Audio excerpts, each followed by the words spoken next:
¿Qué tal? ¿Cómo están, muchachos? Bienvenidos a la Academia de Niños, una vez más presentándole un tutorial muy interesante para que usted pueda repasar, pueda estudiar y pueda aprender mucho más acerca de lo que viene a ser el razonamiento matemático. Veamos ahora lo que viene a ser este tema muy bonito, muy interesante, conocido como el razonamiento mecánico, o simplemente situaciones de algunas acciones físicas que suelen darse en la vida cotidiana, pero que es necesario saber. Para poder conocer o para poder responder a este tipo de situaciones o problemas, lo que uno tiene que saber o conocer es las leyes físicas que están a nuestro alrededor, como la caída libre, como de repente, imagínate el movimiento, ¿no? O sea, cualquier tipo de acción necesario obviamente para poder cumplir esto acá. En este caso las leyes de Newton son muy importantes también, ¿no? Como el caso de la inercia, la definición de fuerza y todo eso. Bueno, pero obviamente no hay un carácter estricto, o sea, acá no vamos a aplicar ecuaciones, resolver problemas de ciencia, no, sino simplemente técnicas de razonamiento físico. Veamos el siguiente ejemplo en el cual nos dice, ¿cuál de los amigos está soportando mayor peso? Tenemos acá a Ronel y acá a Brandy. Bueno, y más o menos estamos ubicando acá el peso que se encuentra entre ambos, pero más cerca de Brandy. Bueno, al parecer de repente tú puedes creer que ambos soportan el mismo peso. De repente si tú ya has experimentado esto, pero en la realidad ya sabes cuál es la respuesta, ¿no? Claro, lo puedes comprobar también inclusive si puede ser. Agarra una tablita con tu amigo, ponga un peso más cerca de uno y vas a ver. Pero de repente alguno que no lo ha experimentado dirá, profesor, se ejerce la misma fuerza. No, no se ejerce la misma fuerza. ¿Quién de los dos ejercerá mayor fuerza? Obviamente, de acuerdo a las leyes físicas, esto de acá tiene que ver con el momento de una fuerza, aquel que se encuentre más cerca del peso es el que soportará mayor fuerza, mayor peso. ¿Está bien? Entonces, obviamente, ¿cuál de los dos soporta mayor? Brandy. A pesar de que el peso está entre ellos, pero Brandy lo soporta más porque tiene menor longitud hacia el peso. Y el que tiene mayor longitud, obviamente soporta menor esfuerzo. Claro. Más o menos te lo voy a explicar acá, mira. Lo que ocurre es que acá no estamos hablando un tanto de lo que viene a ser la fuerza, ¿no? Porque si fuera la fuerza distribuida sería otra cosa. Sino lo que pasa es que acá nosotros estamos hablando de lo que es el momento de una fuerza. O sea, esta es la fuerza y esta es la distancia. Entonces nosotros diremos de que el momento de fuerza es igual a la fuerza por la distancia. O sea, ¿a qué nos referimos con eso, profesor? Nos referimos a que la fuerza es inversamente proporcional con la distancia. O sea, quiere decir que a mayor fuerza, menor distancia. O a mayor distancia, menor fuerza. Entonces, eso ocurrió entre Ronel y Brandy. ¿Cómo así, profesor? Lo que pasa es que ambos estaban separados a una cierta distancia con respecto a la tabla. Pero lamentablemente, mi causita Brandy tenía una fuerza, que es el peso, obviamente, que estaba más cerca de él. Entonces, como tiene menor distancia, tendrá mayor fuerza, o más, soportará mayor esfuerzo. Eso es lo que ocurría entonces con Brandy. Es por eso que acá se distribuye la mayor. Y por acá estaría entonces el menor esfuerzo. ¿Te das cuenta? Es por eso que la respuesta para nosotros sería que Brandy está soportando el mayor peso. Claro que sí. Fácil y sencillo como todo. Bueno, cumpliendo entonces con el siguiente ejemplo, nos dice, ¿cuál de las dos niñas puede mecerse hacia atrás y hacia adelante más veces en un minuto? Perfecto. Entonces nos habla acerca de, acá tenemos dos columpios, una niña A y una niña B, pero el columpio de la niña A es mucho más largo que el de la niña B.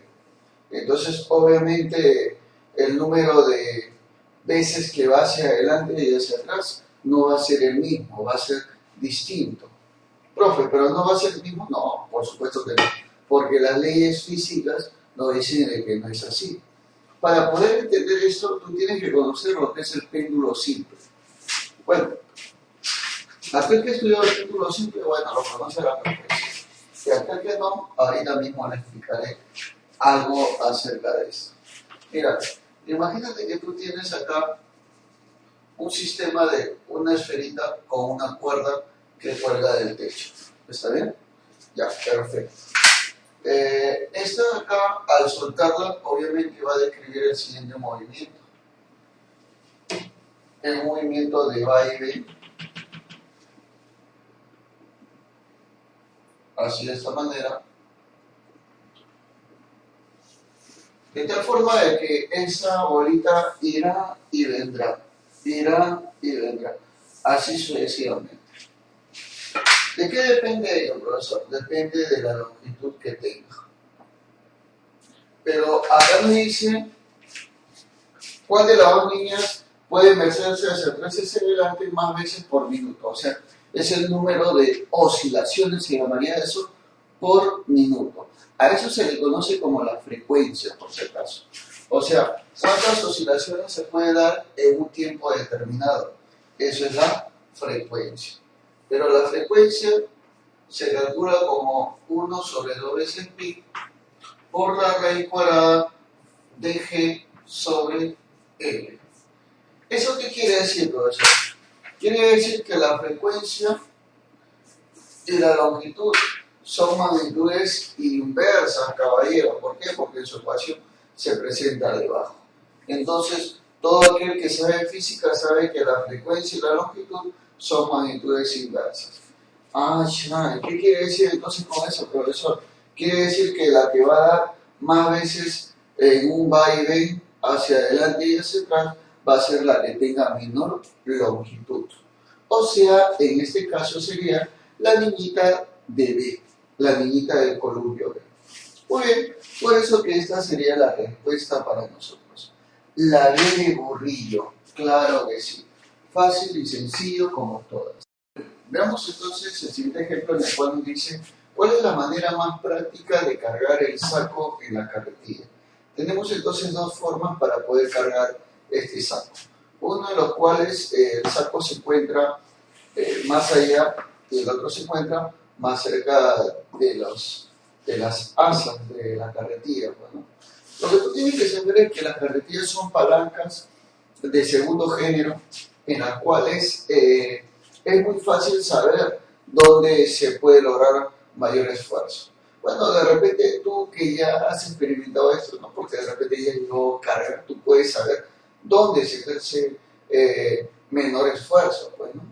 ¿Dónde, profesor, sería? Esto tiene que ver con el momento de fuerza, como ya te expliqué en algún momento. O sea que la fuerza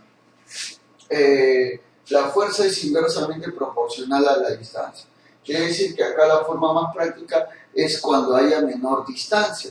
Pero menor distancia, ¿a quién, profesor? Menor distancia, obviamente, con respecto al punto de giro. Muy bien, entonces, profesor, quiere decir entonces de que en la carretilla A la fuerza está más cerca de la distancia y en la carretilla B la fuerza está más lejos que la distancia. Entonces, en el primer caso habrá menor momento de fuerza que en el segundo caso. Y como hay menor momento de fuerza, habrá mayor comodidad, ¿no? ¿Por qué? Porque se va a ejercer menos esfuerzo. ¿Está bien? Entonces quiere decir por eso. Para que se mantenga el equilibrio, eso es lo que va a ocurrir. La respuesta o la clave sería obviamente la A de animalito. Fácil y sencillo como todititas. Veamos el siguiente ejemplo entonces en el cual nos dice los dos corredores están alineados y seguirán corriendo ambos a la misma velocidad. ¿Cuál tocará primero la meta? Bueno, acá tenemos entonces dos corredores, un varón y una dama, pero están ubicados en los extremos de una pista curvilínea. Si la pista fuese recta no habría ningún problema y nosotros dijéramos la respuesta es que los dos llegarían igual.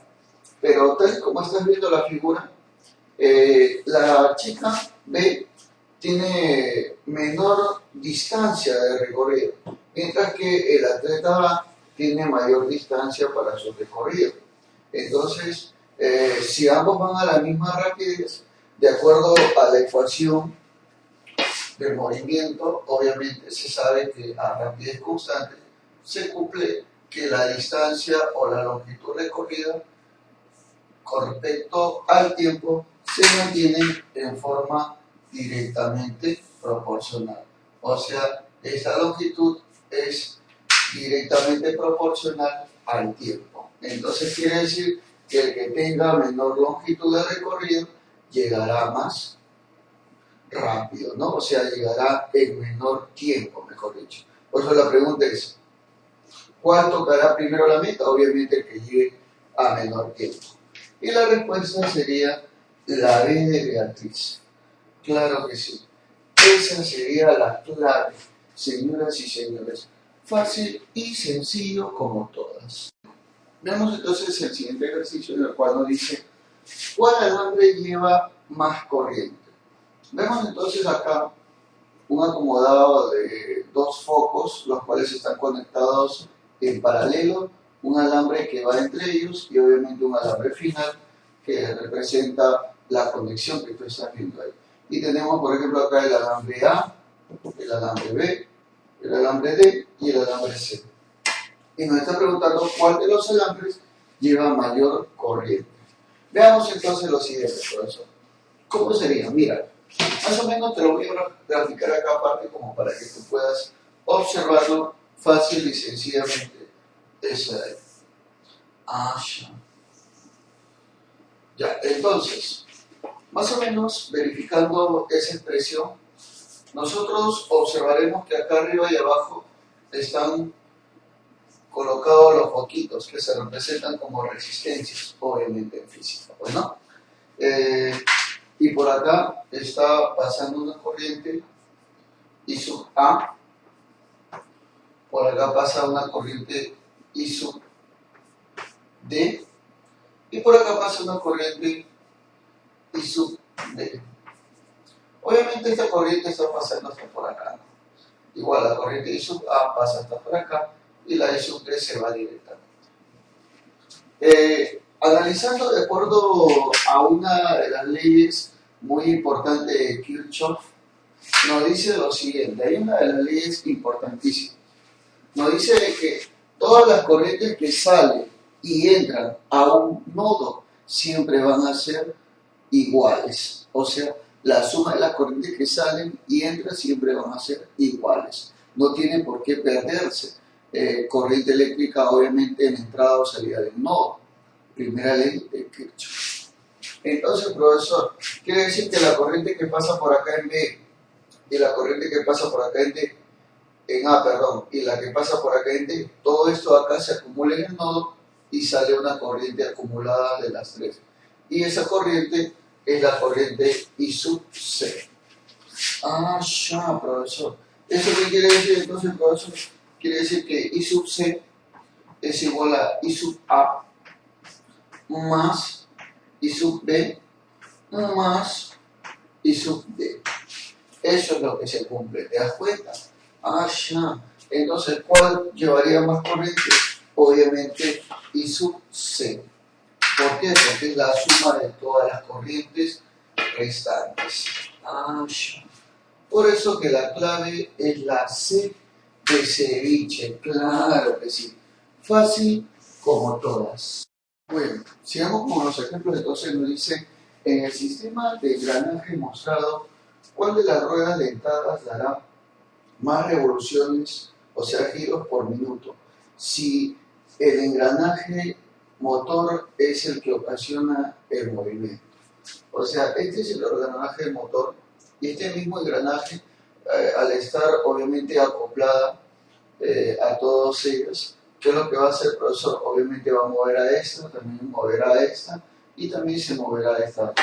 Entonces, entre las ruedas A, B y C, ¿cuál de ellas, incluyendo el motor obviamente, cuál de ellas dará más revoluciones, o sea, más giros?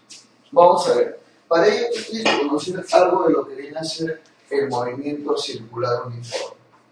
En el movimiento circular uniforme se cumple algo. ¿Qué es lo que se cumple, profesor? Se cumple que la velocidad tangencial es igual a la velocidad angular por el radio. Tomando en cuenta de que ambos están unidos por tangentes, quiere decir entonces que la velocidad tangencial es constante. En ese caso, la velocidad angular, que corresponde a la frecuencia, y el radio son inversamente proporcionales. ¿Eso qué quiere decir, profesor? Quiere decir que una rueda pequeñita y una rueda grande, la rueda pequeñita tendrá mayor velocidad angular que la rueda grande. Eso quiere decir. ¿Te das cuenta? Claro, esta hará más vueltas por cada minuto o segundo u hora, como quiere decirlo, que esta otra rueda. ¿Por qué? Porque tiene menor radio. Y al tener menor radio, tiene mayor velocidad angular. Claro que sí, profesor. Entonces, en nuestra respuesta nos está pidiendo cuál de ellas dará más revoluciones por minuto. Obviamente la ruedita C. ¿Por qué? Porque es más pequeñita y tiene menor radio. Claro que sí.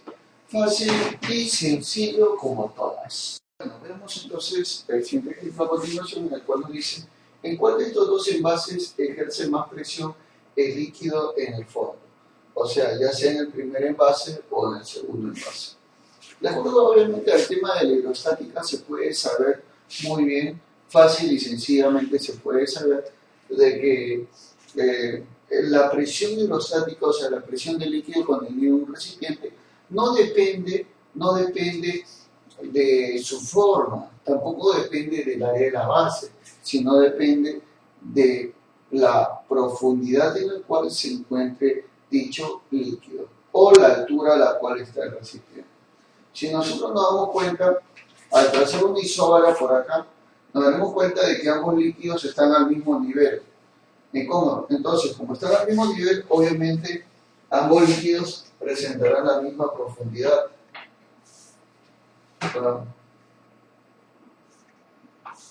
La misma profundidad. ¿Te das cuenta? Muy bien. Ya no, profesor. Pero se sabe que la presión hidrostática es igual a la densidad del líquido por la aceleración de la gravedad y por la profundidad. Siendo ambos de un mismo líquido, la aceleración de la gravedad una constante, entonces quiere decir que la presión depende directamente de la altura. Pero como ambos están al mismo nivel, o sea, a la misma altura, quiere decir que la presión en A y la presión en B son completamente igualitas como todas. Claro que sí. Fácil y sencillo, como tú ya sabes. O sea, la clave sería la C de cachetón. Claro que sí. Fácil como todas. Muy bien. Claro que sí. Veamos ahora el problemita número 1, en el cual nos dice ¿en cuál de los tres puntos va más rápido la pelotita? Bueno, entonces observamos acá nosotros una voleibolista que obviamente ha lanzado la pelota hacia arriba, de tal manera de que va a ascender hasta su altura máxima y luego va a descender. Pero en este caso nos está pidiendo en cuál de los casos, en cuál de los puntos irá más rápido la pelotita. Bueno, si nosotros analizamos el movimiento de caída libre, ¿no? Si nosotros analizamos ese movimiento llamado de caída libre, simplemente veremos nosotros a la pelota que está ascendiendo entre los tres puntos. Ahí está. Con rapidez, ¿no? Acá tenemos entonces la rapidez en B, la rapidez en A y la rapidez en C. Pero este movimiento está en contra del sentido de la aceleración de la gravedad, que siempre apunta hacia abajo. O sea, como el movimiento está en contra de la aceleración, quiere decir que el movimiento es un movimiento retardado o desacelerado. Bueno. Entonces, ¿eso qué quiere decir, profesor? Quiere decir que mientras va subiendo, va disminuyendo la rapidez. Ah, ya, o sea, quiere decir entonces que la rapidez en C sería menor que la rapidez en A. Y la rapidez en A sería menor que la rapidez en B. Eso quiere decir, porque mientras uno va ascendiendo, va disminuyendo su rapidez. Y como nos está diciendo en cuál de los tres puntos va más rápido la pelotita, obviamente en el punto B irá más rapidito. La clave vendría a ser la B de buitre. Claro que sí. Fácil y sencillo como todititas. Muy bien, veamos entonces la siguiente preguntita en la cual nos dice: ¿cuál de los caballos debe correr más rápido para mantener su lugar al dar la curva? Muy bien, entonces acá tenemos nosotros el caballo A y el caballo B, ¿no? Ambos aparentemente están en la misma línea y nos dice cuál de ellos debe correr de repente más rápido para poderse mantener obviamente en la misma línea. Profe, entonces, ¿cuál sería la respuesta ahí? Me preguntarás, ¿no? Bueno, recontra sencillo este problemita. Para ello, tú no tienes que imaginártelo de esa manera, porque obviamente, si tú lo ves así, tú pensarás de que obviamente los dos tienen que correr de igual forma para poderse mantener en la curva, pero como la pista no es recta, sino es curva, pero el detalle es, ¿para dónde es curva, profesor? Como acá nos dan las barandas, obviamente la curva va de esta manera, de este sentido, tal y como lo puedes ver. O sea, más o menos por acá te lo voy a graficar. Mira, así más o menos están las curvas. Esta de acá es las barandas, ya por si acaso, ahí está, ¿no? Y por acá está obviamente la otra curva. Entonces, por acá se encuentra el caballo B y por acá se encuentra el caballo A. Pero ¿qué es lo que pasa? Que luego de un cierto tiempo, este caballo B avanzará esta distancia para moverse hasta acá, por ejemplo.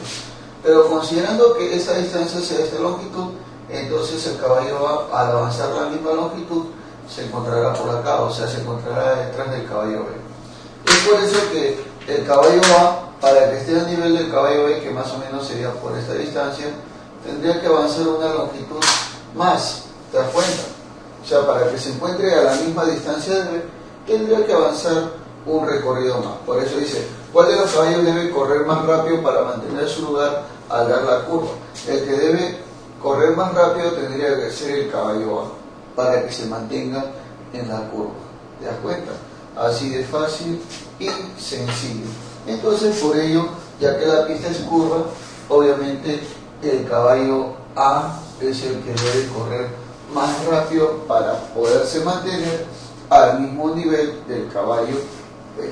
Claro que sí, fácil como todas. Bien, veamos el siguiente problemita a continuación, en el cual nos dice en qué punto iba con más velocidad la bolita.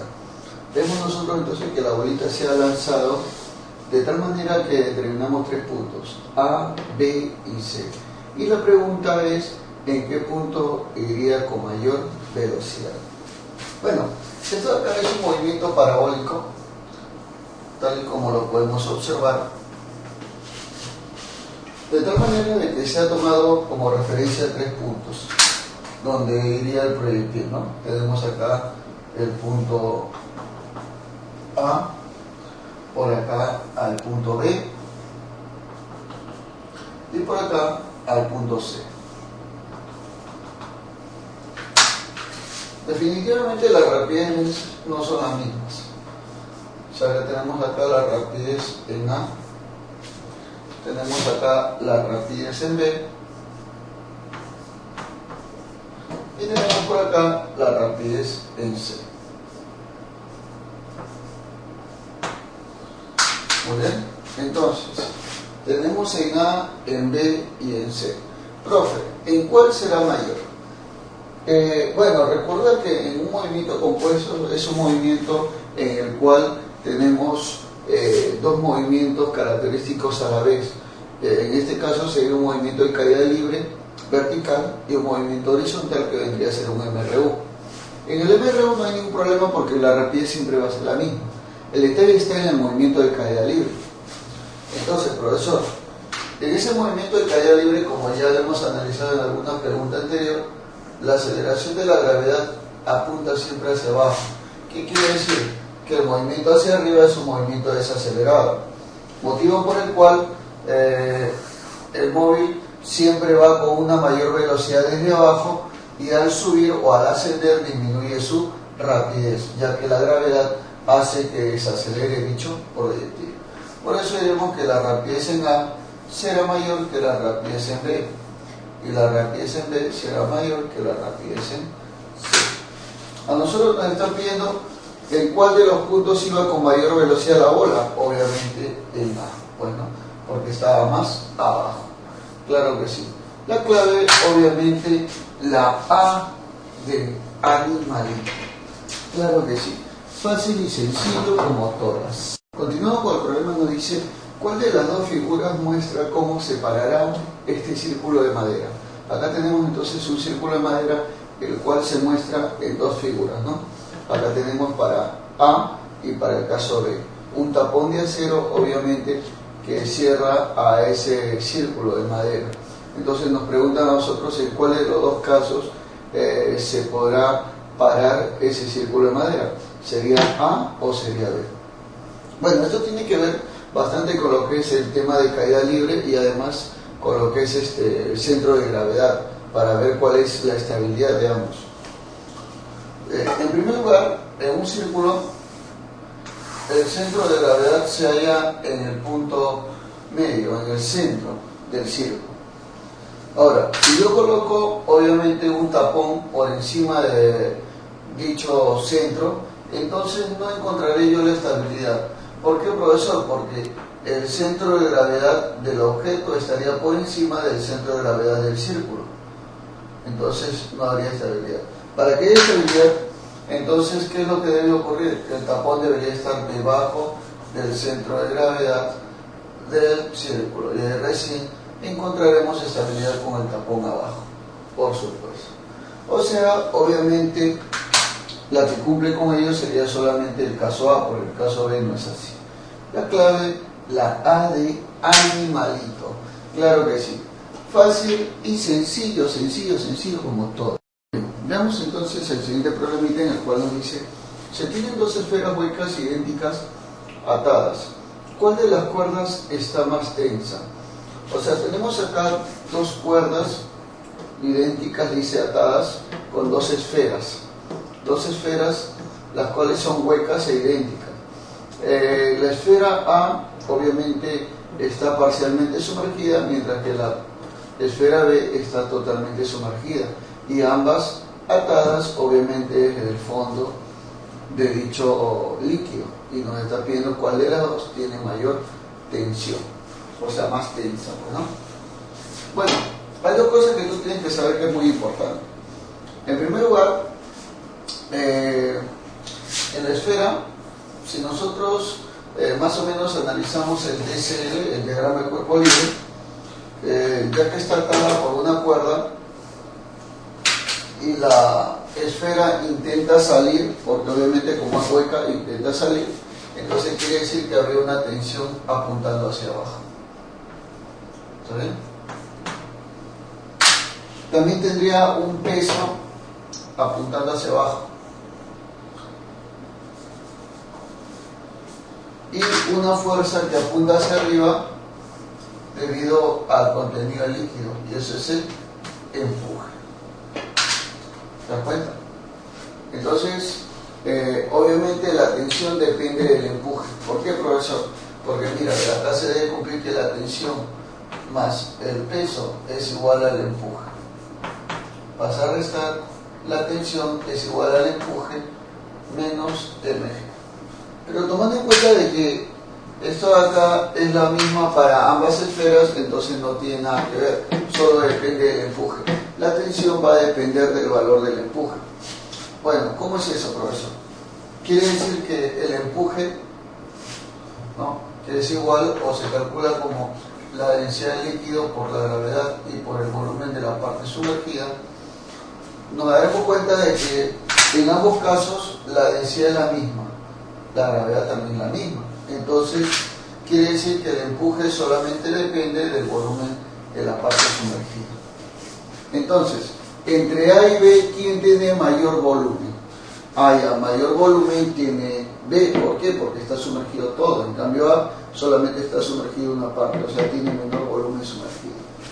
Quiere decir que el volumen en B es mayor que el volumen en A. Nos referimos a lo que es sumergido. Entonces, si es así, el empuje en B es mayor que el empuje en A. Y por lo tanto, ya que el empuje en B es mayor que el empuje A, y como la tensión depende directamente del empuje, quiere decir que la tensión en B será mayor que la tensión en A. Eso quiere decir. Ya, o sea, quiere decir entonces que la cuerda más tensa estará en el caso B que en el caso A. Claro que sí. Obviamente la clave es la B de botija. Muy bien. Fácil y sencillo como todas. Viendo el siguiente problemita, vemos acá, nos dice ¿cuál de los grupos de niños se observa que está girando más rápido? Tenemos entonces acá dos grupos de niños, ¿no? Tal y como estás observando ahí, en dos diferentes casos. Acá que están girando de esta manera y los otros que están girando de esta forma. ¿Cómo darnos cuenta cuál de ellos gira más rápido? Lo que ocurre es que en este caso, tal y como puedes observar, los niños están más alejados del palo central, mientras que acá los niños están más cerca del palo central. Entonces, como se encuentran más alejados, obviamente, de ese palo, quiere decir que hay mayor giro para ellos. ¿Te das cuenta? Claro, en cambio los que están más cerca, obviamente, están girando más lento. Entonces, eso es lo que podemos deducir nosotros a partir del movimiento. Es que a veces la gráfica de repente te puede confundir, pero te ayuda el que tú tengas una buena observación, porque de repente algunos me han dicho, profesor, ¿y qué hago ahí en ese problema? No entiendo quién gira más rápido. Ya te dije, aquellos que están más alejados del palo se mueven más rápido. ¿Por qué? Porque al moverse más rápido tienen mayor velocidad angular y mayor velocidad tangencial, lo cual obliga a que salgan o se alejen del centro de giro. ¿Ya? Por eso simplemente. Fácil y sencillo como toditos. Veamos entonces el siguiente problemita en el cual nos dice, si ambos objetos son macizos, ¿cuál de estos bloques sería más difícil de volcar? O sea, tenemos entonces el bloque A y el bloque B. Entonces, ¿cuál de ellos sería más difícil de volcar? Otro detalle que dice que ambos tienen la misma masa, o sea, tendrán el mismo peso. Pero de acuerdo a la forma que ellos tienen, obviamente, cada uno de ellos va a tener su estabilidad, su cierta estabilidad. Y eso es lo que yo quiero encontrar. ¿Cuál vendría a ser la estabilidad de cada uno de ellos? ¿Está bien? ¿Estamos de acuerdo con ello? Claro, así tiene que ser entonces, profesor. Ya, profe, ¿qué es lo que podríamos decir acerca de la estabilidad de cada uno de ellos? Bueno, en primer lugar vamos a recordar lo que viene a ser el centro de gravedad. El centro de gravedad, en el caso de la pirámide, ¿no? En el caso de una pirámide en sí, vendría a estar dado con respecto a su altura. O sea, tenemos acá nosotros, y esta de acá vendría a ser la pirámide. ¿Está bien? A ver, más o menos tal y como lo puedes observar. Bueno, entonces, si esta pirámide tiene una altura h, entonces el centro de gravedad se encontrará más o menos por acá. Este es el centro de gravedad de la pirámide. Y su centro de gravedad más o menos sería la cuarta parte de h. O sea que está más cerca de la base que del vértice de arriba, ¿no? Pero en el caso de un cubo, o hexaedro regular, como quieras decirlo, bueno, es totalmente distinto. ¿Cómo así, profesor? Mira, ahorita lo vas a ver inmediatamente y te vas a dar cuenta sin necesidad de que yo te esté diciendo. Bueno, un cubo tiene una determinada altura que corresponde a la longitud de sus aristas, o sea, es equivalente a la longitud de sus aristas. Pero en este caso, el centro de gravedad se encontrará en el punto medio de su altura, o sea, mejor dicho, el centro de gravedad del cubo vendría a ser h medios. Eso quiere decir. Ya, o sea que en el caso de la pirámide está más cerca de la base, mientras que el cubo está en el punto medio de la base, o sea, en el punto medio que separa la base inferior de la base superior.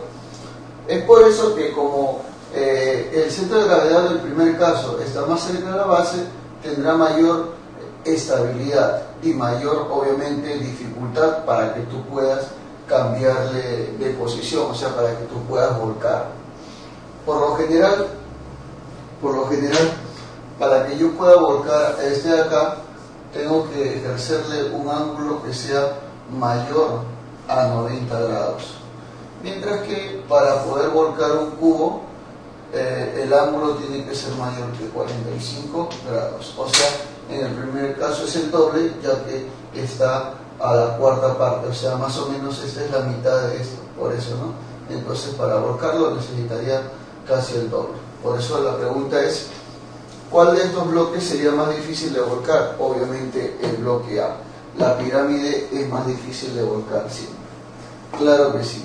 Obviamente la clave es la A de amiguito. Claro que sí.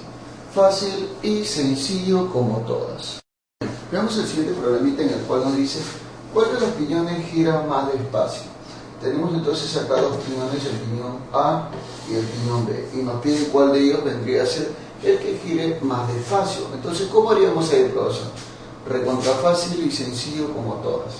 Sería así, mira, el piñón A tiene 1, 2, 3, 4, 5, 6, 7, 8 dientes, mientras que el piñón B tiene 1, 2, 3, 4, 5, 6, 7, 8 dientes. Muy bien, entonces ambos son del mismo tamaño, del mismo diámetro, y vamos a ver entonces qué es lo que ocurriría en ese caso. Lo que podemos observar acá,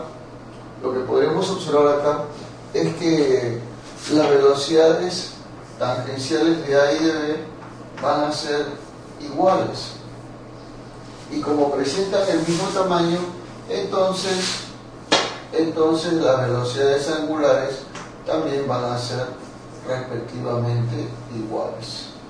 Entonces la pregunta es, ¿cuál de ellos gira más despacio? Obviamente los dos por igual van a girar, ya que tienen el mismo tamaño y la misma velocidad tangencial. Claro, la clave obviamente vendría a ser la C de cachetón, claro que sí, o la C de cerdo, si quieres decir.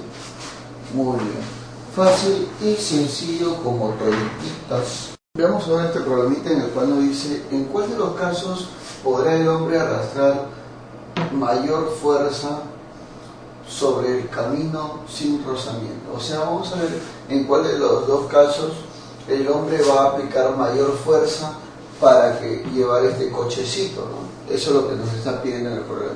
Ese cochecito tiene un determinado bulto y bueno, obviamente todo esto acá sería un sistema. Bueno, en este caso lo podemos interpretar vectorialmente, ya que la fuerza es un vector, entonces vamos a analizar la fuerza que actuaría cada uno de ellos.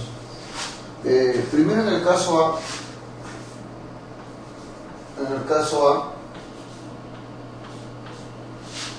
¿qué es lo que se cumple, profesor? Bueno, simplemente tenemos nosotros acá al vector A,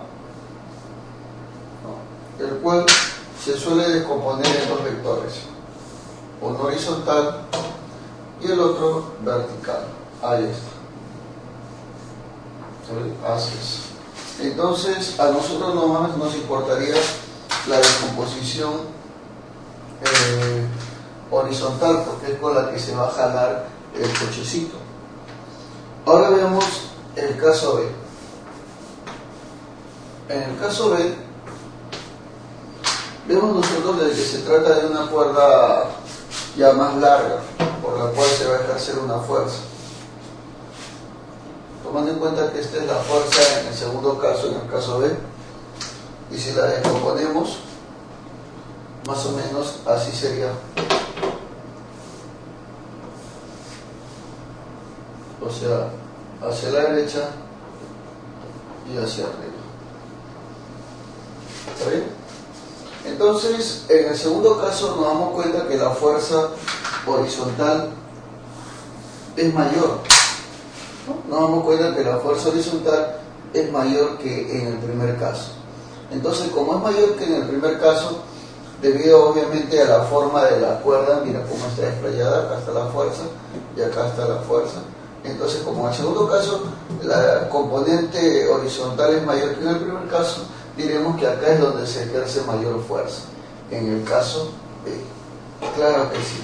Esa sería la clave, por supuesto.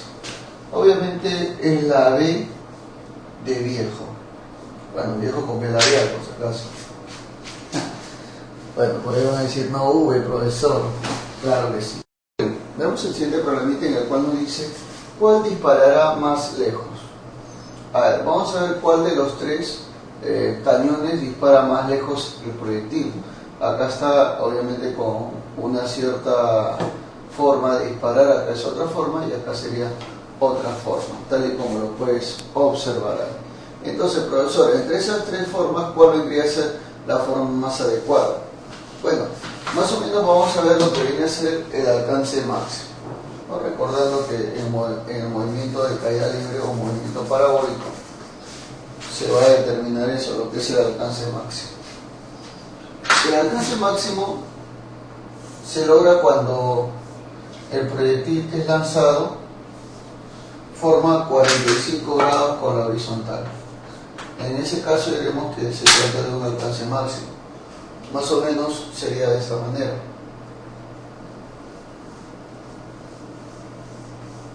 Hasta que el proyectil estrella en la superficie. ¿Te das cuenta? Entonces ese sería para nosotros el alcance máximo. Profe, ¿qué pasaría si el ángulo fuese menor? Bueno, si el ángulo fuese menor, entonces obviamente avanzaría menos, ¿no? Más o menos ese sería nuestro movimiento del proyectil. ¿Te das cuenta? Profe, ¿y si el ángulo fuese mayor a 45 grados? Si el ángulo fuese mayor a 45 grados, entonces el movimiento sería el siguiente.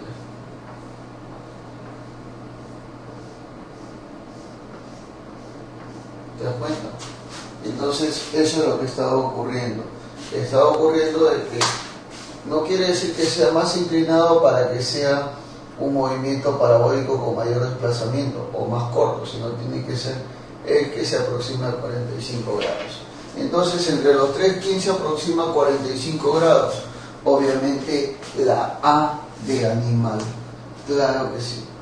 Esa sería la RPTA de nuestro problema. Muy bien. Claro, este es entonces el que va a disparar más lejos. Este dispararía un poco más cerca y este obviamente también más cerca, porque tiene que ver todo con el ángulo de 45 grados. Claro que sí. Fácil y sencillo como todititas. A ver, en este caso nos dice cuál de las cuerdas está resistiendo mayor tensión. Tenemos entonces acá la cuerdita A y la cuerda B. Profe, ¿cuál de ellas resistirá mayor tensión? Vamos a ver entonces, de acuerdo al caso de vectores, para poder definir eso, ¿ya? Entonces, ¿cómo sería, profesor? Mira, en el primer caso, de acuerdo a este punto, yo tengo un peso hacia abajo, que vendría a ser el peso W. ¿Está bien? Ese peso obviamente está equilibrando las fuerzas y una de ellas viene a ser la tensión en A, tal y como la estás observando ahí. Pero esa tensión en A se puede descomponer en dos tensiones a su vez. ¿Ya? ¿Estamos de acuerdo con ello? Claro que sí. Una horizontal y la otra vertical. De tal manera que la fuerza vertical componente de A va a ser equivalente al peso por la primera condición del equilibrio. Muy bien, y así calcularemos el valor de la tensión. Pero a diferencia de ello, si yo analizo el caso B, observo un peso hacia abajo, muy bien, así más o menos, peso hacia abajo, que vendría a ser W, y por acá una tensión. Pero a diferencia de la anterior, esta tensión, ya que se encuentra con ángulos más agudos, por eso la estamos dibujando así,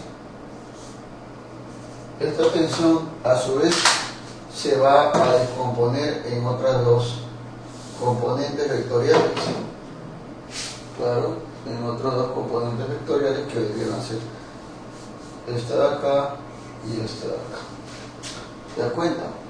Y en ese momento nosotros diremos que esta componente de la tensión es equivalente al peso del cuerpo.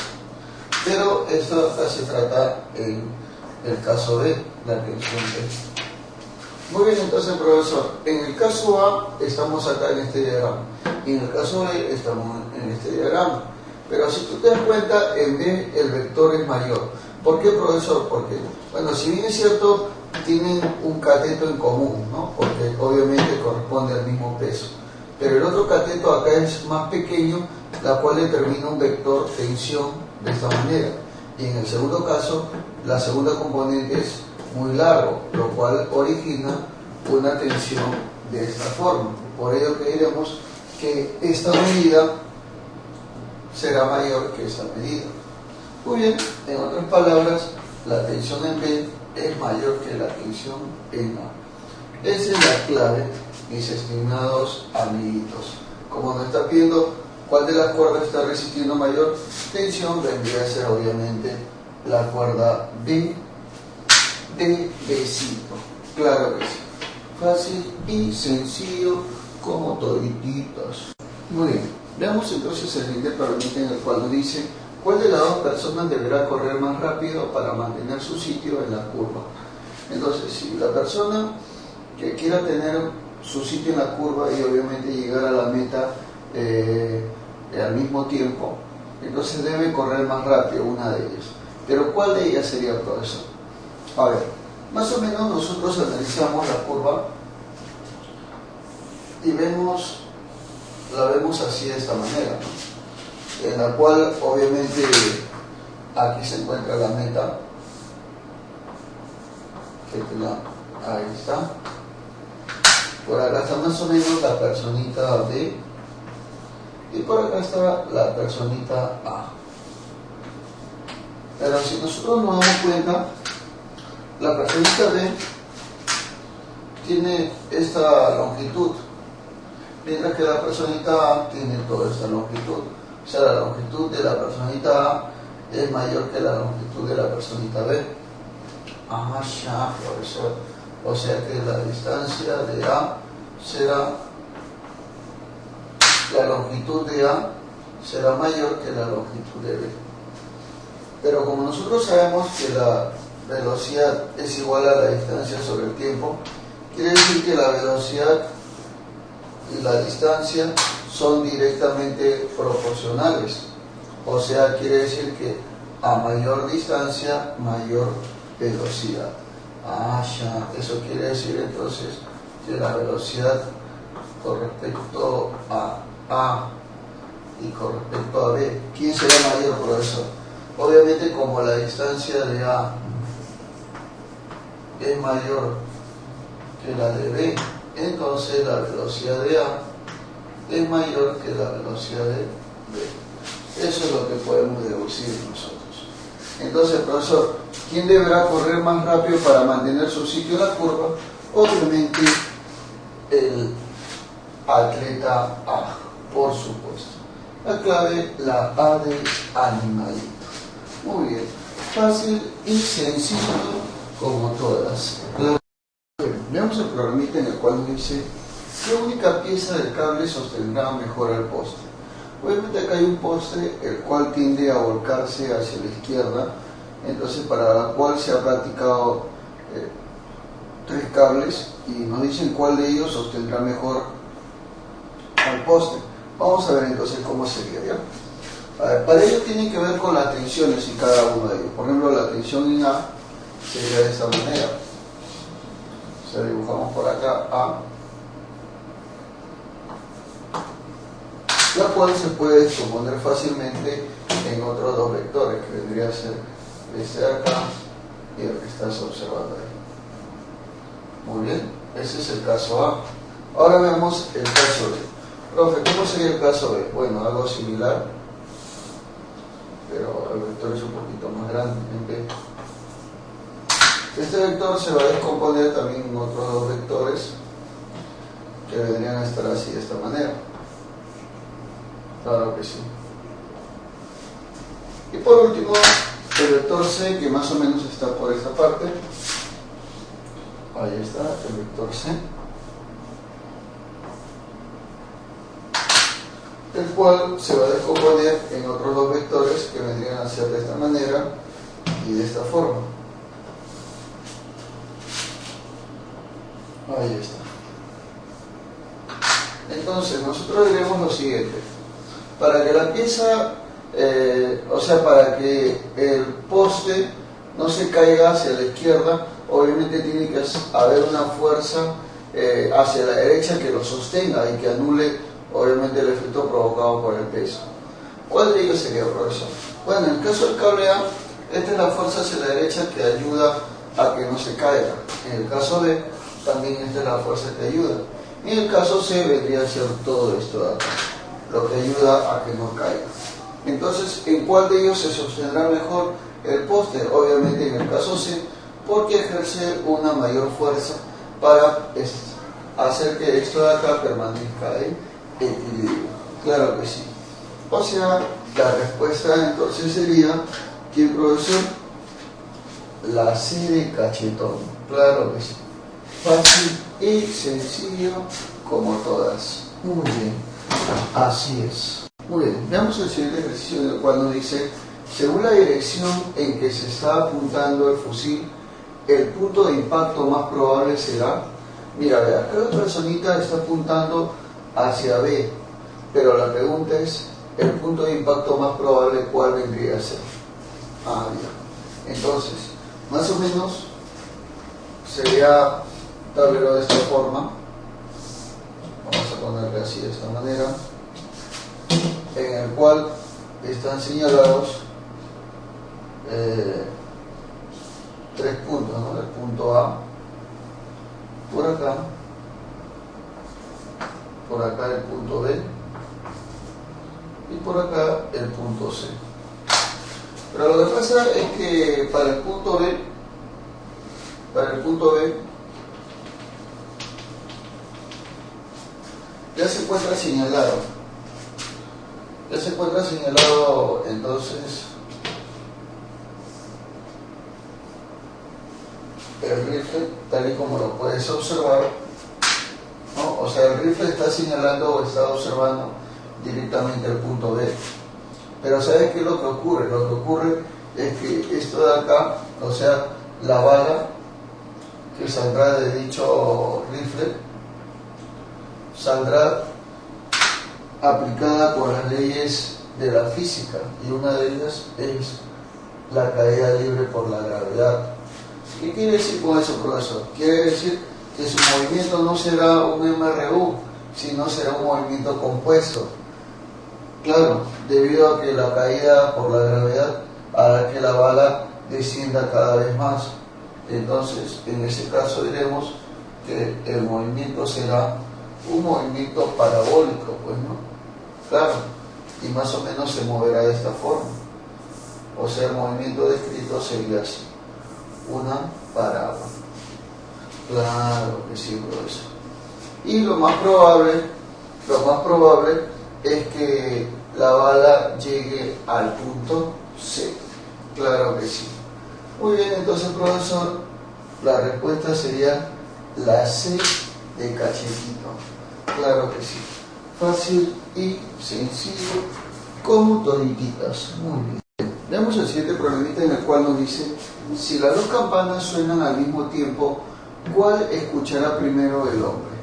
Bueno, tenemos entonces dos campanas que obviamente están sonando y la pregunta es, el hombre que está aquí, ¿cuál de las dos campanas escuchará primero? Bueno, tomando en cuenta que ambas campanas no están a la misma distancia, según como nos guiamos en el gráfico, obviamente la campana A se encuentra más cerca, se encuentra con una distancia de sub A, y la campana B se encuentra más lejos, con una distancia de sub B. Y nos damos cuenta que la distancia de sub A es menor que la distancia de sub B. Ahora, tomando en cuenta de que la velocidad con la cual se van a propagar es la velocidad del sonido, porque se trata del sonido obviamente, y la velocidad del sonido es igual a la distancia sobre el tiempo. Pero como en ambos casos se trata del mismo efecto, obviamente esto es constante. Entonces eso quiere decir que la distancia y el tiempo son magnitudes directamente proporcionales, porque están en un cociente. ¿Eso qué quiere decir, profesor? Que la distancia en A produce un tiempo en A, la distancia en B produce un tiempo en B. Entonces, lo mismo que se cumpla con respecto a la distancia, se cumplirá con respecto al tiempo. La pregunta es, ¿cuál escuchará primero el hombre? Obviamente la que llegue el menor tiempo posible, que vendría a ser el caso A. Claro que sí. La clave, obviamente, es la A de animalito, ¿no? Esta acá llegará en menos tiempo, por eso que lo escuchará primero. Muy bien, así de fácil y sencillo como todas. Bueno, vemos el siguiente problemita a continuación, en el cual dice, ¿cuál de los aviones está dando la vuelta hacia la derecha? Muy bien, entonces vamos a ver cuál de los aviones, tal y como se puede observar, estaría dando su vuelta hacia la derecha, como nos dice. A ver, si analizamos en la figura tal y como lo puedes observar ahí, a ver, más claramente, entonces nosotros diremos lo siguiente, mira, observa esto de acá. Este avión A, su ala está girando más o menos hacia la izquierda. Entonces, como su ala está girando hacia abajo, ¿no? Está yéndose hacia abajo, está inclinándose hacia abajo, quiere decir que el avión se inclinará hacia la izquierda. ¿Está bien? Hacia la izquierda.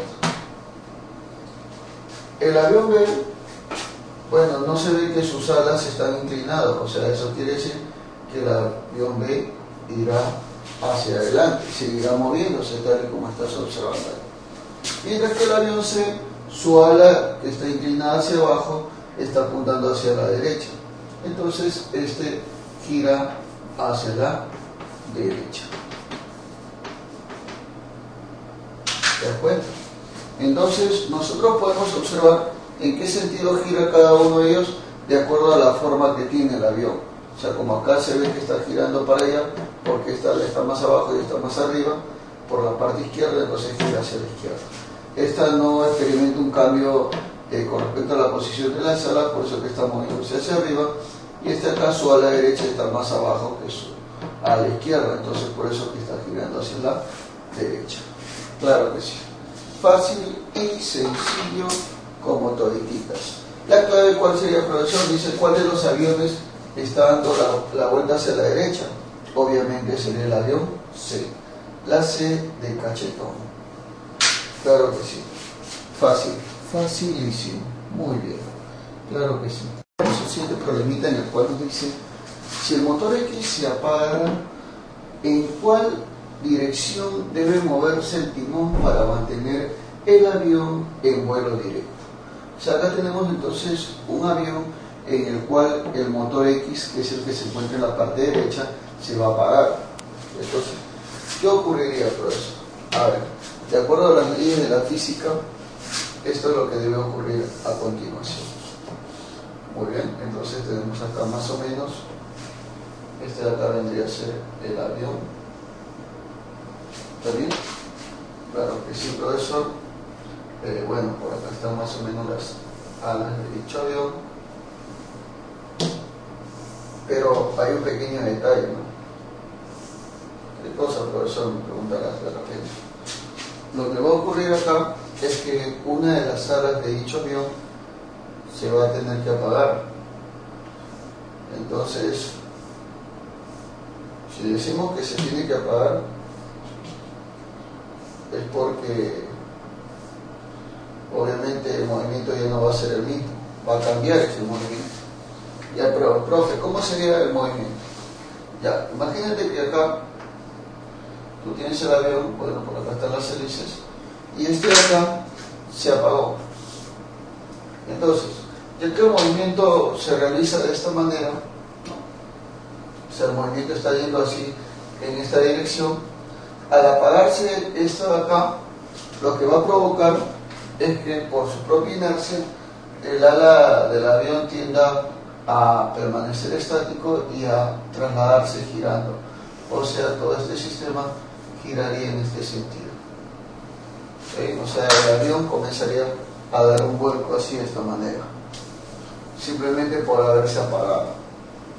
Entonces, ¿qué es lo que debería hacer en este caso el piloto? Lo que tendría que hacer es girar el timón, pero para el otro lado, en sentido contrario. Ahí es donde debe girar. Obviamente todo este sistema girará hacia allá, y tal y como lo podemos ver, obviamente el giro es denotado con la letra B.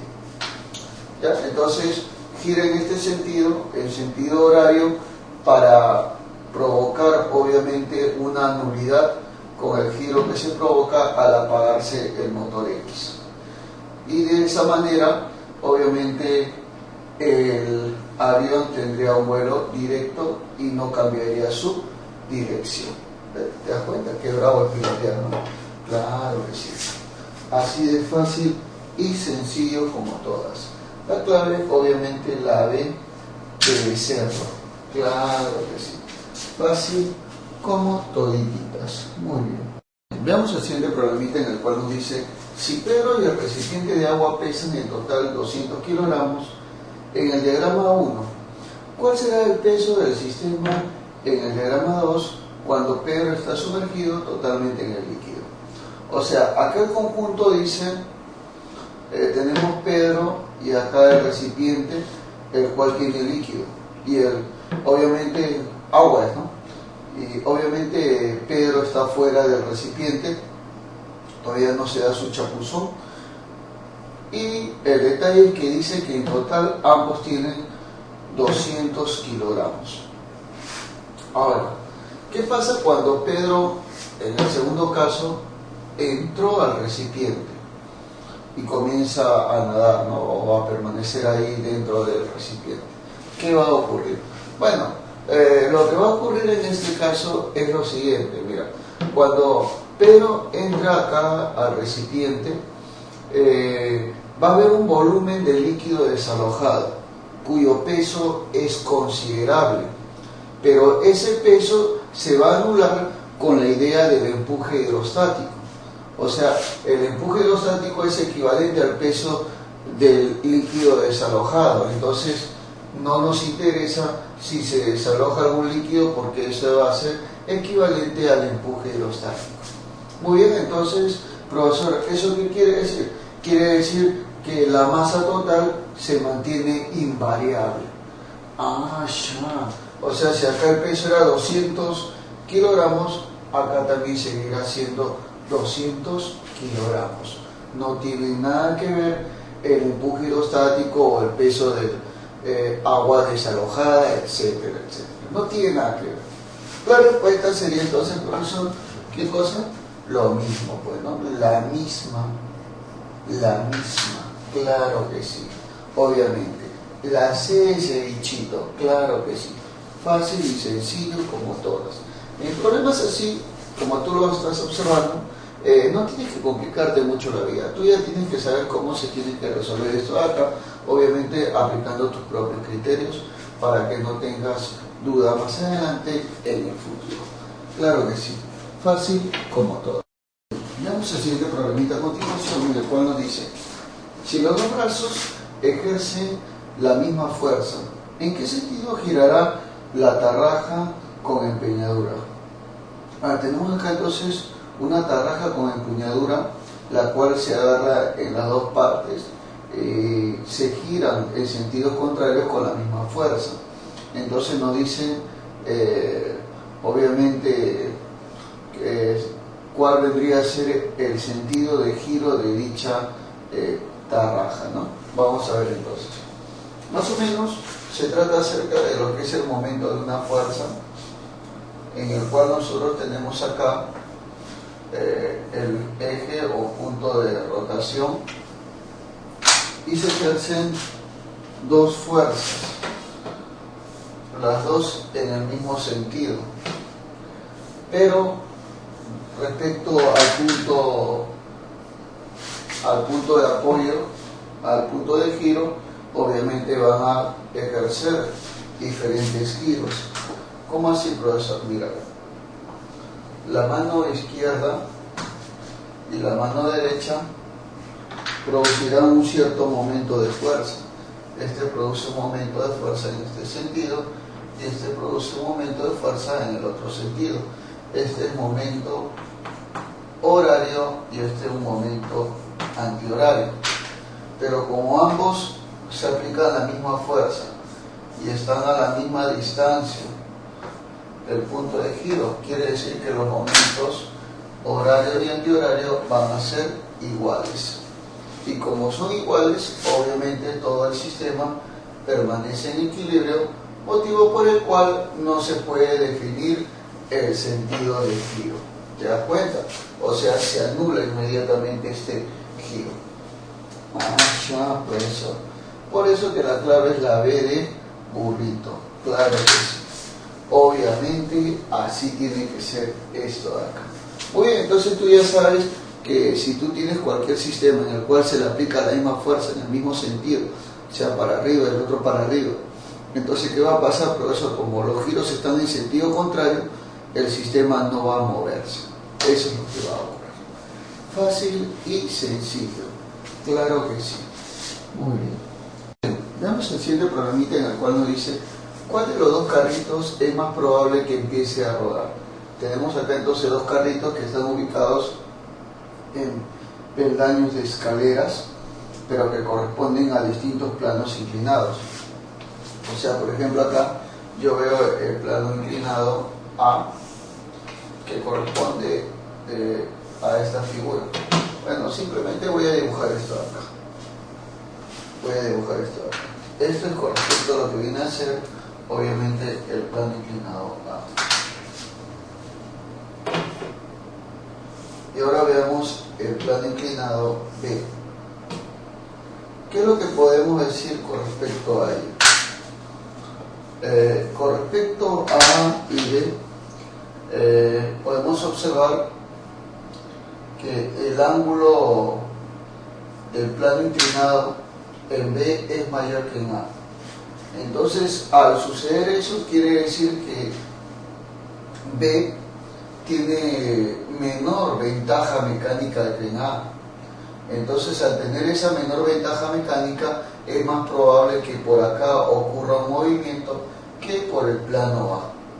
¿Te das cuenta? Entonces, eso es lo que podemos observar. O sea, si yo tengo, como en este caso, peldaños,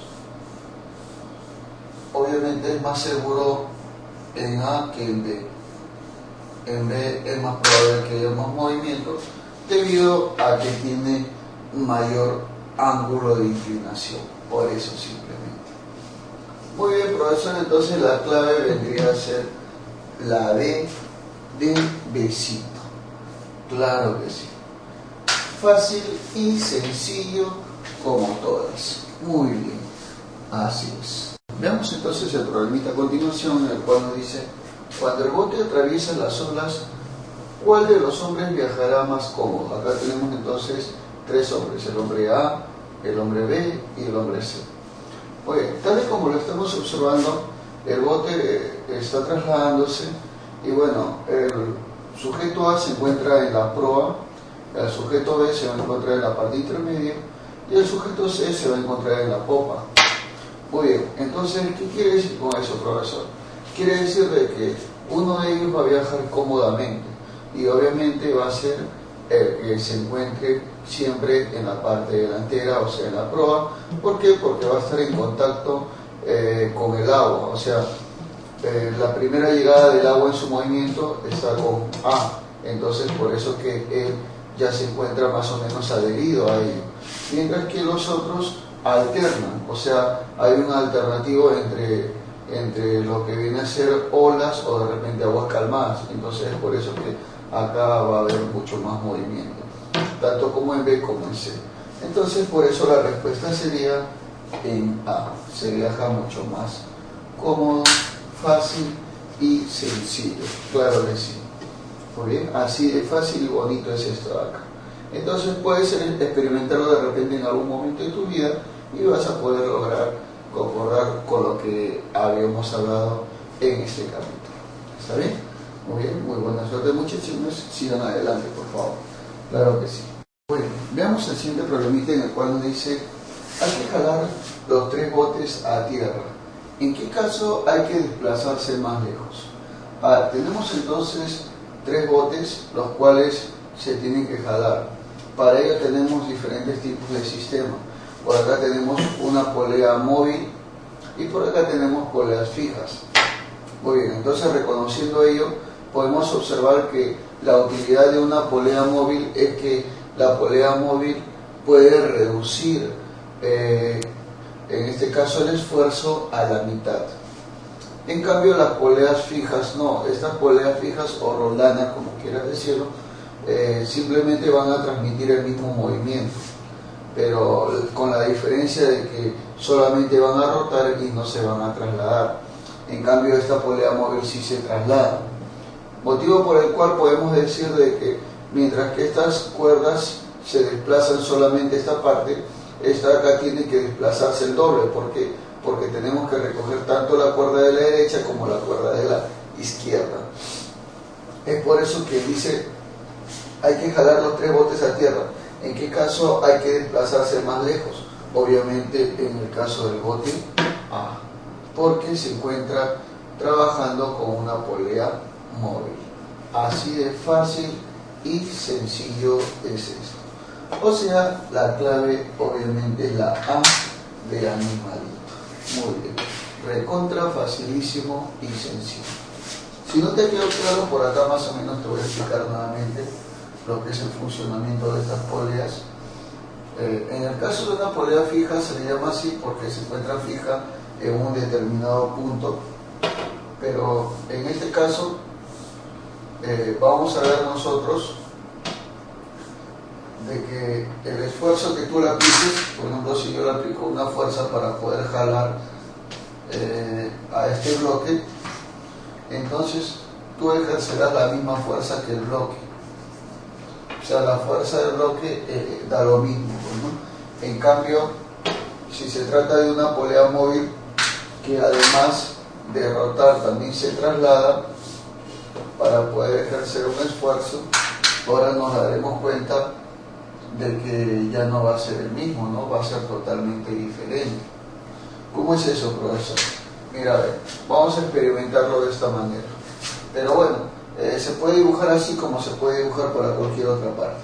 Imagínate que el esfuerzo que tú tienes que superar es este de acá, W, y por acá yo estoy ejerciendo la fuerza, ¿no? Como se mostró ahí en ese diagrama. Entonces, debido a que se trata de la misma cuerda, por acá pasa la misma tensión, o sea que por acá también estaría F, y se va a cumplir que F más F te da W, o sea 2F es igual a W, quiere decir que F es igual a W sobre 2. Muy bien, quiere decir entonces que se ejerce una fuerza equivalente a la mitad del esfuerzo convencional, cosa que en una polea móvil siempre se ejercía lo mismo, en cambio acá se va a ejercer la mitad. Esa es una de las ventajas. La desventaja es que vas a desplazarte el doble, pues, ¿no? O sea, así como has ganado la mitad, vas a desplazarte el doble, debido a que la cuerda debe ser más larga porque se va a trasladar la polea móvil. Por eso, una vez más, recalcamos que la clave va a ser la A. Y obviamente se cumple la ley de oro en la mecánica. Claro. Así de fácil y sencillo como es. Veamos el siguiente problemita a continuación, en el cual nos dice: en cada una de las figuras diga usted cuáles de los pedazos de cadena se necesitan para soportar la misma caja. Muy bien, entonces, tal y como estamos observando acá, debido a que acá tenemos dos vigas colocadas, ¿no? Dos palos colocados acá, unidos por un centro, entonces al colocar acá una caja, obviamente va a tender a que el palo de aquí baje, y cuando baje, obviamente las cuerdas C y A se mantienen indiferentes, pues, ¿no? Claro, o sea, estas cadenas obviamente no van a soportar a la caja A, mientras que la cadena B, perdón, sí se va a tensar cuando se coloque esta caja. Entonces es necesario, en este caso, la cadena B, ¿no? Es muy necesaria la cadena B para que se mantenga obviamente en equilibrio este sistema con la caja. Muy bien. Ahora, cuando colocamos la caja ya colgando sobre esta parte, quien se va a tensar inmediatamente va a ser esta cadena. Claro, ¿por qué? Porque va a provocar un giro en este sentido. Al girar en ese sentido, entonces esta cadena inmediatamente se va a tensar. Es por eso que ahora en este segundo caso la cadena es necesaria, ¿no? Entonces ya estamos observando que la cadena B fue necesaria en esta figura, y en esta figura la cadena E es sumamente necesaria. Por eso la clave sería la B de burrito. Claro que sí. Así de fácil y sencillo es esto de acá. Claro que sí. Muy bien. Muy bien, veamos el siguiente problemita, en el cual nos dice: se define presión como la fuerza que soporta una determinada superficie o área. Diga usted en cuál de las tres posiciones el ladrillo de la figura mostrada ejercerá mayor presión. Muy bien, entonces acá vemos el ladrillo en tres posiciones. Uno de ellos está paradito, otro está echadito y otro está de costadito. Entonces, ¿en cuál de los casos se encontrará, ¿no? A ver, profesor, vamos a colocarlo entonces en esas diferentes poses. A ver, profe. En primer lugar, cuando el ladrillo se encuentra paradito, ¿cómo sería, profesor, acá? Bueno, en este caso observamos nosotros al ladrillo de esta forma, pero como hay algo que ya hemos entendido, que las líneas que están al otro lado no se encuentran visibles, por eso lo estamos dibujando de esa manera. Y esta sería el área de la base del ladrillo cuando está paradito. Ahora veamos cuando el ladrillo se encuentra echadito. ¿Cómo sería el profesor? Observa a continuación. El ladrillo cuando está echadito ahora está de esta manera. Claro, así sería. Entonces, este ladrillo de esta forma. ¿Ya? Ahí está.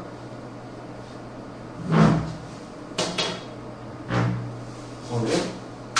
Entonces, el área de la base en este caso vendría a ser el que tú estás observando.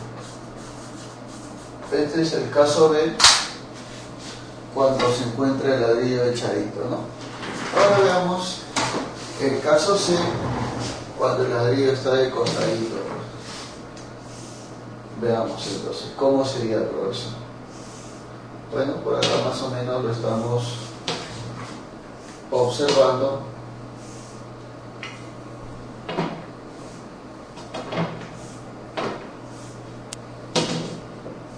Ahí está, más o menos ahí.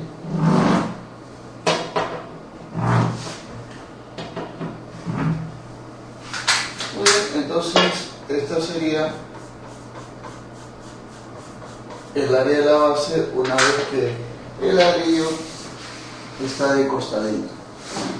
Muy bien, entonces acá tenemos las tres posiciones, tanto en el caso A como en el caso B y el caso C. ¿Ya? Entonces así lo tenemos en esas tres posiciones. Profesor, entonces, ¿cómo sería en cada uno de los casos? A ver, observemos lo siguiente. Bueno, en primer lugar, hay que definir nosotros que la presión es igual a la fuerza sobre el área. Si esto pasa a multiplicar, la presión por el área es igual a la fuerza. Ahora, en estos tres casos, la fuerza siempre es la misma. ¿Por qué, profesor? Como se trata del mismo ladrillo, obviamente la fuerza acá representa el peso. ¿Está bien? Entonces, tanto en el primer caso como en el segundo y el tercer caso, la fuerza es el peso. Pero las áreas son diferentes. Claro que sí. Vamos a ponerle otra letra al área para no confundirlo con el A. Le voy a poner la letra S. ¿Ya? Entonces, me doy cuenta que las superficies, las áreas son totalmente diferentes. Acá tiene un área menor, acá un área mayor y acá un área intermedia. Entonces, ¿qué es lo que podemos decir, profesor, para poder resolver este problema ya de inmediato? Podemos decir que el área en A es menor, o sea, el área de A es menor que el área de C. Y este es menor que el área en B.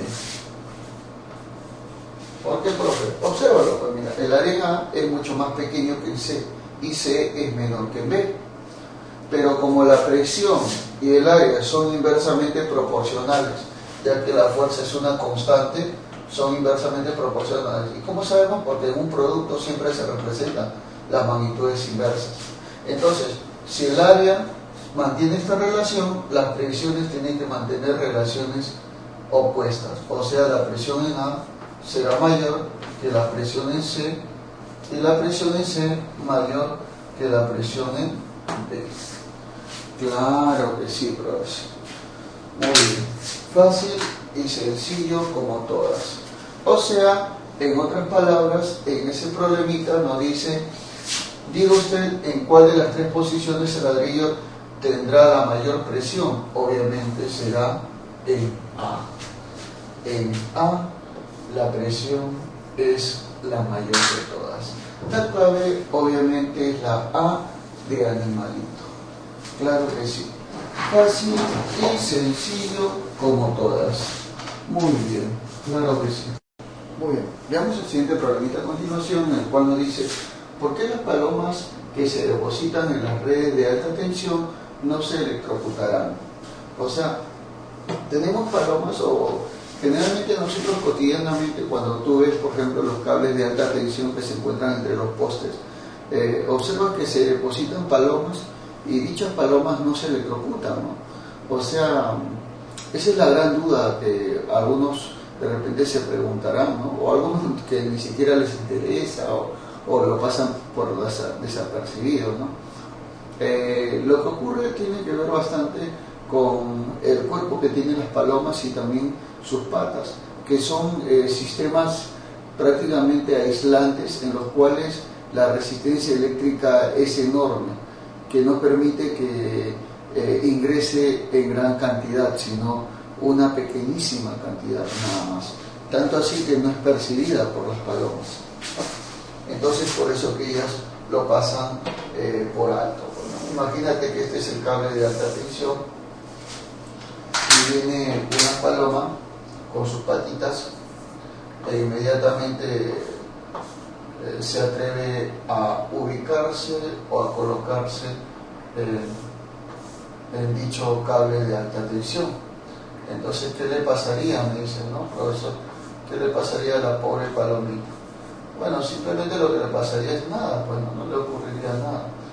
Porque has de ver tú que las patitas en las cuales la paloma está haciendo contacto con este cable de alta tensión, simplemente va a ocurrir que la intensidad de corriente que ingresa por acá va a subir, pero va a ser mucho menor que la que está circulando por el cable.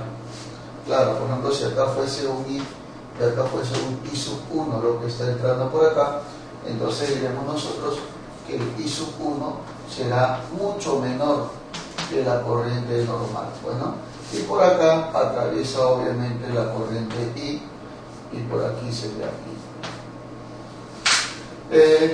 El que la corriente que ingrese hacia la paloma sea mucho menor es que sus patas son materiales aislantes, entonces por eso que no permite que la conducción eléctrica ingrese por ellas y hace que esto de acá se cierre como un sistema, como una red, y como te vuelvo a recalcar, no haya un reflejo por ellos. Pero si de repente esta palomita haga contacto con tierra, ¿no? Por ejemplo su pico, su ala o su cola, que haga contacto con tierra. ¿Cómo es eso, profesor? O sea, por ejemplo, que choque con el poste. Entonces en ese momento la paloma morirá electrocutada. ¿Por qué? Porque en ese momento cerrará un circuito en el cual ahí sí la corriente pasará por ella. ¿De acuerdo? Porque en este momento solamente pasa a través de ella, pero cuando la corriente vaya a tierra, ahí es donde se va a sentir la emoción, pues, no de la palomita. Claro que sí. A ver, veamos, dice, porque las palomas pesan poco, alrededor de 1 kilogramo, y tienen una resistencia muy baja comparada con el cable. Bueno, esto es totalmente incorrecto, no tiene nada que ver el peso ni tampoco la resistencia, que es muy baja, por lo contrario, es alta la resistencia. B, las palomas tienen baja resistencia y están perfectamente aisladas. No es baja resistencia, sino es enorme resistencia, lo cual le permite que la corriente no circule a través de ellas. La corriente que pasa por las palomas es insignificante porque tienen una resistencia enorme comparada con la del trozo de cable que hay entre las patas del pájaro. Por supuesto, ¿no? Comparado con este pedazo de cable, obviamente su resistencia es enorme, o sea, por acá prácticamente no circularía corriente eléctrica y por acá circula toda la corriente eléctrica. Por eso que la clave es la C de cerdito. Claro que sí. Fácil y sencillo como todas. Muy bien. Tenemos a continuación entonces el siguiente problemita, en el cual nos dice: ¿cuál satélite le dará la vuelta al mundo en menos tiempo? Acá tenemos entonces nuestro planeta, el planeta azul, el planeta Tierra, el cual está simplemente asociado a dos satélites, el satélite A y el satélite B, los cuales tienen los siguientes radios medios. El radio medio de A es 200 millas y el radio medio de B es de 500 millas. La pregunta es, ¿cuál de los satélites dará la vuelta al mundo en menos tiempo? Para poder hacer eso tengo que recordar yo una de las leyes de Kepler, la tercera ley de Kepler, en la cual nos dice qué cosa, profesor. Nos dice que el cuadrado del periodo y el cubo del radio medio se mantienen en forma directamente proporcional. O sea, esto es una constante. Muy bien, entonces, tal y como estamos observando acá, el cuadrado del periodo y el cubo del radio medio siempre van a ser constantes en forma directamente proporcional. Ah, ya, profesor. Entonces, como acá yo me doy cuenta de que el radio medio de A vale 200 millas y el radio medio de B vale 500 millas, quiere decir que el radio medio de A es menor que el radio medio de B. Entonces, como el radio medio de A es menor que el radio medio de B, diremos entonces que el periodo de A